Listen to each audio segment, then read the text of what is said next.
একজন প্রবাসী 15 বছর পর দেশে ফিরে দেখলো তার একটা বাড়ি আছে, কিন্তু ব্যাংকে টাকা নাই। আরেকজন দেশে কোনো জমি কিনেনি, কিন্তু এখন নিজের ব্যবসা করে হাজার মানুষের রোজগারের ব্যবস্থা করেছে। আপনি হলে কোন পথে হাঁটতেন? প্রবাসীদের সবচেয়ে বড় স্বপ্নগুলোর একটি হলো দেশে একটা নিজের বাড়ি হবে, মাটি চোয়া, নিজের ছাদে দাঁড়িয়ে আকাশ দেখা। এগুলো তো শান্তির প্রতীক, কিন্তু প্রশ্ন হলো এই স্বপ্ন কি সবসময় বাস্তবতার সঙ্গে মেলে? আর তার থেকেও বড় প্রশ্ন, দেশে বাড়ি বানানো কি সবচেয়ে বুদ্ধিমানের কাজ, নাকি প্রবাসে থেকে ইনভেস্ট করা বেশি লাভজনক?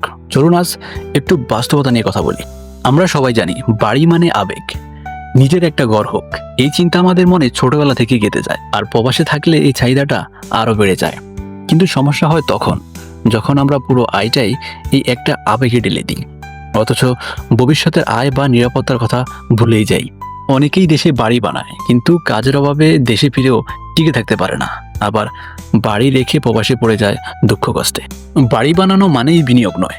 অনেকে ভাবেন বাড়ি মানে ইনভেস্টমেন্ট, কিন্তু বাড়ি হলো নন লিকুইড অ্যাসেট, অর্থাৎ আপনি হঠাৎ করে টাকা দরকার পড়লে এই বাড়ি বিক্রি করে টাকা তুলতে পারবেন না। একটা এক্সাম্পল দিই, একজন প্রবাসী প্রায় 12 বছরে দেশে একটা 4 তলা বাড়ি বানিয়েছে। দাম পায় 1 কোটি টাকার মতো, কিন্তু এখন তিনি অসুস্থ, দেশে ফিরে গেছেন। সেই বাড়ি ভাড়া আসে মাসে প্রায় 15,000 টাকা। এই ইনকামে কি তার চলবে?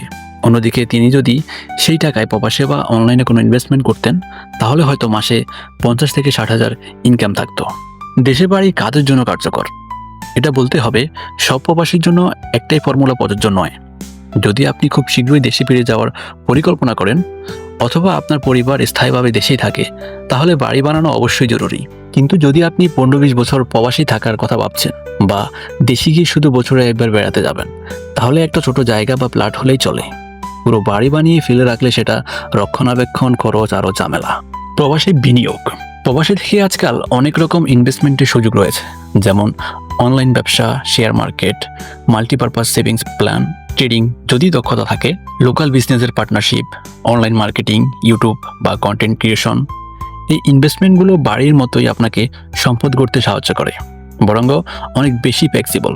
আপনি চাইলেই সেখান থেকে আয়ের একটা অংশ ঘরে আনতে পারেন। ধরুন আপনি প্রতি মাসে 20,000 করে সেভিংস করেন এবং 5 বছরে একটা অনলাইন বিজনেস দাঁড় করান, তাহলে ভবিষ্যতে সেটা আপনার জন্য প্যাসিভ ইনকামের উৎস হতে পারে।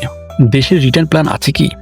সবচেয়ে গুরুত্বপূর্ণ প্রশ্ন, আপনি দেশে ফিরতে চান কবে? অনেকে দেশে বাড়ি বানান কিন্তু ফিরেই না। আবার কেউ কেউ প্রবাসে থেকে প্রপার ইনভেস্ট না করে দেশে গিয়ে দেউলিয়া হয়ে পড়ে। তাই আপনার জীবন পরিকল্পনা অনুযায়ী সিদ্ধান্ত নেওয়াই সবচেয়ে বুদ্ধিমানের কাজ। যদি আপনার দেশে প্রায় নিশ্চিত না হয়, তাহলে আপাতত ইনভেস্টমেন্টে মনোযোগ দিন। পরে চাইলে সেই ইনকাম দিয়েই ঘর বানানো যাবে। দুই দিকের ব্যালেন্স করা যায় না? যায়, অবশ্যই যায়। অনেকে ছোট একটা প্লট বা বাড়ি দেখে রাখেন একটা বেসিক নিরাপত্তা বা মানসিক শান্তির জন্য, আর বাকি টাকাটা ইনভেস্ট করেন ভবিষ্যতের জন্য। এভাবে আপনি বাড়ির স্বপ্ন পূরণ করতে পারেন এবং অর্থনৈতিক নিরাপত্তাও নিশ্চিত করতে পারেন। প্রবাসে আমরা সবাই পরিশ্রম করি, রোদ, বৃষ্টি, কষ্ট, একাকিত্ব সবকিছু সহ্য করি শুধু পরিবারের মুখে হাসি দেখার জন্য। কিন্তু সেই কষ্টের টাকাটা যদি ভুল সিদ্ধান্তে নষ্ট হয়ে যায়, তাহলে সবই বৃথা। তাই দেশে বাড়ির স্বপ্ন সুন্দর, কিন্তু সেই স্বপ্ন যেন আপনার ভবিষ্যতের পথে বাধা না হয়। আগে নিজের ইনকাম নিশ্চিত করুন, তারপর সেই ইনকাম দিয়েই পূরণ করুন আপনার স্বপ্ন। একটা প্রশ্ন রেখে যাচ্ছি, আপনি যদি 20 লাখ টাকা হাতে পান, তাহলে কি বাড়ি বানাবেন, না একটা ইনভেস্টমেন্ট শুরু করবেন? কমেন্টে লিখে জানাতে বলবেন না। আর যদি এই ভিডিওটি আপনার একটু ভাবতে বাধ্য করতে থাকে, তাহলে একটা লাইক দিন, শেয়ার করুন আপনার প্রবাসী বন্ধুদের সাথে, আর সাবস্ক্রাইব করে পাশে থাকুন।